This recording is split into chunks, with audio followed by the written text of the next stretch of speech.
Hello class, this is Kyle Benna. Just trying out this web camera here for the first time. Thought it'd be a great opportunity to talk to you guys about our Art Center papers that you have due next week. I wanted to address it a little bit today to make sure that you guys had a good understanding of what's expected for you in those papers. If you notice in our syllabus, it talks about two papers. One is going to be a paper where it's directed toward the Art Center's architects, the three architects that designed the Des Moines Art Center. And what I'd like you to write about in that paper are identifying the three architects, talking about a little bit on their styles of art and their different styles, the differences in how those architects' designs are, and then also speak to how they flow together within the Art Center.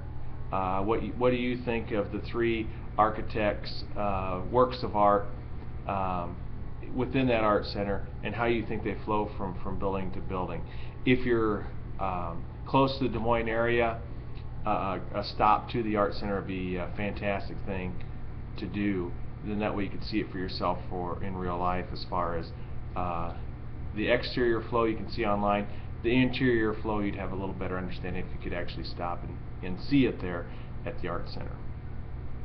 That's your first paper. Your second paper is to look through the collection that they have, whether you're there, pick a work of art while you're there. Otherwise, go on their online collection and pick a work of art that you think is unique, that you think would be interesting to you. I know that some of you in your discussions talked about the idea of what art is. I know that you'll see there a Kuhn's vacuum stacked on top of each other, three vacuums stacked on top of each other, and you might think to yourself, is that really art?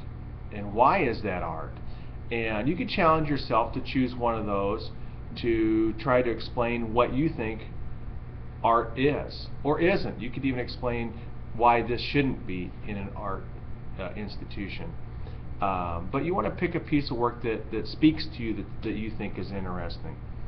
And then to help you with that discussion of that, in week 1, clear down at the bottom in our content, in our course content, you will find a link. The link will say something like Art Criticism Outline, Art Criticism Paper. What I would suggest you do is you take a look at it. And I printed it out here. It's going to look something like that. I'm going to try to get it on here for you to see it. And it'll talk you through a lot of different things that should be able to help you out as far as your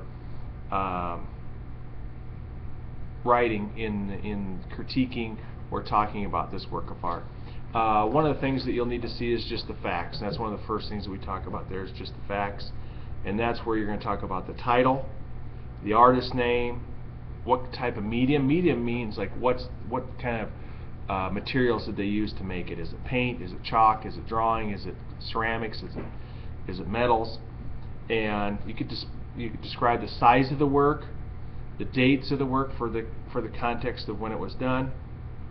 And so, maybe think of a few things that you see, and just state the facts. And then you have the second part, and that's the first part was called the description. The second part is the analysis. Okay, and you're learning a little bit about this analysis in your textbook. You're going to learn about the elements of design and then the principles of design. I believe this week we're talking about the principles of design in our book, and last week was elements of design.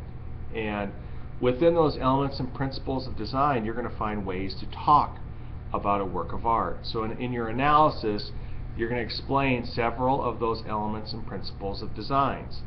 And so, like in elements, you're going to talk about line, shape, space, value, texture, color. Principles will be things like repetition, balance, contrast, emphasis, and unity. Okay, so those are different things that you can speak directly to, and there's no opinion on those things. Those are just basically describing the facts again, just like you did in your description. And then the third part is your interpretation. What are your ideas? Explain what you think is happening in the work of art. Give any specifics that you might see. Use clues like the title of the work and maybe some of the things that you discovered through your elements and principles. And then some of your judgment. That would be the fourth step. What do you think? What do you think of the work? Respond to it. This would be your chance to explain. Do you think it belongs in the art center? Do you think it doesn't? Is it art? Is it not art? Is it high art, low art, folk art? And then explain why it does or doesn't, while thinking about the following ideas we wrote here. Does it imitate real life? Does it use the formal elements of art? Does it create or evoke an emotion? All those things are things to be reflective about and think about. And we'll talk a little bit more about what is art and what isn't art on another segment, but I wanted to make sure that we were all clear on the Art Center papers. So those are your 2 Art Center papers. If you have any questions about it, be sure to email me. I'd be happy to help you, direct you in the right direction as far as your papers are concerned. So good luck on your paper.